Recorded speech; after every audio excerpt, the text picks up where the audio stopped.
uma dúvida para começar. O presidente Lula teve um AVC ou não, doutor Kleber? Não, ele teve um sangramento na cabeça.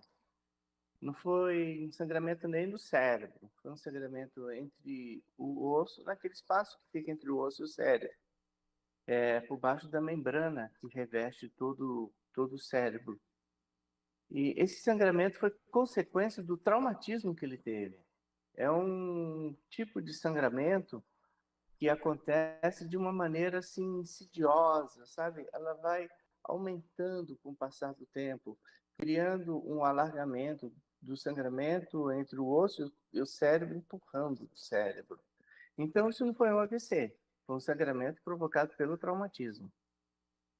Diga. E é um sangramento comum em pessoas acima dos 70 anos de idade. É um risco que pode acontecer também em crianças pequenas, menos provável em pessoas mais jovens, mas é bastante comum. Bom dia, doutor Kleber. É o Fábio Patrício está Bom falando. dia. Esse procedimento de drenagem, como funciona? Como é feito? Ele tem algum risco? Né? Porque foi drenado esse sangramento que o presidente Lula teve e foi necessária essa drenagem. E ele corre algum risco ali, né, nesse momento de drenagem? Como funciona esse procedimento? Eu escutei vocês comentarem o termo trepanação, né? Isso. Trepanação é um termo interessante porque trepanação é feita desde a mais antiga, das mais antigas civilizações, dos mais relatos históricos egípcios e incas, há relatos do primeiro, segundo século antes da nossa era. Então, isso é um procedimento mais ou menos estabelecido. O que é isso? É você fazer um orifíciozinho no osso. É um orifício pequeno, não uma abertura no crânio, é um orifício para poder acessar o espaço que está por baixo do osso. Em essência é isso. E esse tipo de cirurgia é uma cirurgia na qual a gente tenta fazer a menor cirurgia possível, a menor incisão possível, a menor exposição possível, mas que se torne eficiente. Então, como o sangramento dele aconteceu algumas semanas, depois de 6 semanas do traumatismo, o que foi feito foi um orifíciozinho pequeno, porque o coágulo já não vai estar mais duro, vai estar liquefeito, bem líquido mesmo, então ele pode ser aspirado e deixado num tubinho para poder continuar drenando.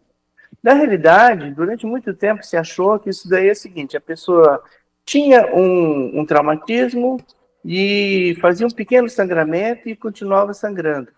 Mas na realidade não, ele tem um traumatismo, tem um pequeno sangramento, no impacto que não tem sangue, porque uma veinha pequena rompe no traumatismo, e esse sangue vai provocando uma resposta, reação inflamatória, ele vai expandindo, expandindo, expandindo. E essa inflamação provoca aumento da quantidade de líquido e a liquefação de um sangramento que se liquefaz, sangramento que se liquefaz e vai crescendo. Por isso que muitas vezes, a partir de 6 semanas, somente uma incisão e uma trepanação é suficiente para poder tratar. O pronto-socorro do Hospital das Clínicas faz uma média de 6 até 8 cirurgias dessas por semana. E É bastante essa comum, sim. doutor, esse sangramento pode ter sido causado pela queda que ele teve anteriormente? Muito se fala disso, né? Ah, sim, certamente, certamente. Assim, existem algumas situações, por exemplo, acima de 70 anos, é óbvio que o risco de se ter esse tipo de sangramento é maior. Mas acima dos 70 anos de idade, em pessoas que têm outras condições de saúde, pode agravar. Por exemplo, só para dar exemplo, pessoas que têm problemas de coração, que já tiveram infarto do coração, que colocaram um stent, que tem que usar medicamento que reduz a formação de coágulo, os anticoagulantes. E essas pessoas têm muito mais risco de ter esse tipo de sangramento do que as pessoas que não usam essa medicação. Pessoas que têm alguma deficiência dos fatores que fazem a coagulação também têm um risco maior. Pessoas que têm por exemplo, pessoas demenciadas, em que tem uma diminuição do volume do cérebro, as veinhas que ficam entre essa membrana que reveste o cérebro são mais esticadas. Então, elas correm mais risco de sangrar em qualquer traumatismo, que às vezes nem precisa ser uma queda suficiente para poder gerar um corte, como aconteceu com o nosso presidente. Mas, por exemplo, uma queda, uma rotação da cabeça, às vezes é suficiente para romper essa veia e provocar esse sangramento.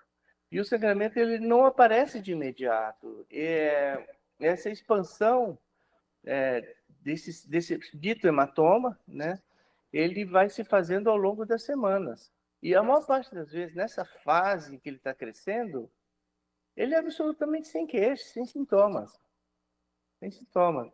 E muitas vezes as pessoas vão começar a ter manifestação disso depois de 6 semanas, em média, do ocorrido, do traumatismo. Que foi o que aconteceu. Foi mais ou menos né? o que aconteceu. Isso. Agora, mais ou menos o que aconteceu. A comunicação da presidência foi muito criticada, doutor Kleber, porque foi dito que o segundo procedimento já era previsto, né? A embolização da artéria meningea média.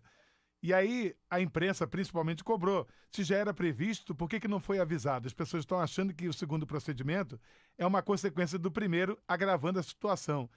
Embolização da artéria já seria previsto depois da queda no banheiro? E o que é esse procedimento? Bom, esse é um procedimento que é uma espécie de novidade, mas uma novidade técnica de uma ideia que já é antiga. O que acontece?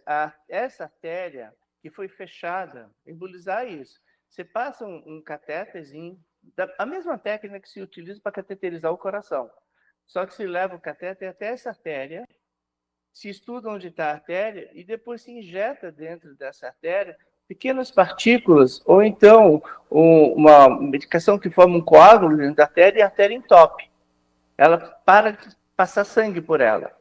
Então, a área que é irrigada por essa artéria para de receber sangue. Com isso, diminui o processo inflamatório, diminui o sangue chegando nessa região e diminui a possibilidade de reformar o hematoma. O que acontece é o seguinte, como o primeiro tratamento do hematoma, esse não é o tratamento. O tratamento é drenar. É a trepanação que foi feita, se aspira, se remove, deixa um dreninho para não ter resíduo, levar alguns dias para poder sair. Essa é o que acontece como medida de tratamento em 75% das pessoas. Acontece que entre 20% e 40% das pessoas, dependendo do fator de risco, como aquele que eu falei, por exemplo, quem usa medicamento que reduz a formação de coágulo no sangue, o risco de ressangramento é maior, de reformar é maior. Então, eu acho que a equipe deve ter pensado, assim, não, a gente não pode correr esse risco de poder fazer, então o que reduz esse risco é fazer esse procedimento. Mas tem uma coisa, esse não é um procedimento sem risco. Esse é um procedimento que tem 1% de letalidade. Então, é um procedimento que, por exemplo, na passagem do catéter, se tiver uma plaquinha de colesterol ali na parte interna da artéria, essa placa pode, às vezes, se desfazer e gerar uma obstrução, aí sim, provocar um AVC. Mas eu acho que nessa situação o risco foi pesado e se decidiu que o risco de fazer o procedimento era muito menor do que o risco de deixar o presidente reformar o hematoma por causa de uma continuidade de um processo inflamatório. Então, acho que essa foi a medida. Não é um procedimento pensado no primeiro momento. No primeiro momento é fazer a incisão, fazer a trepanação, drenar o hematoma, deixar o dreninho, monitorizá-lo, repetir exames e ver como ele se comporta.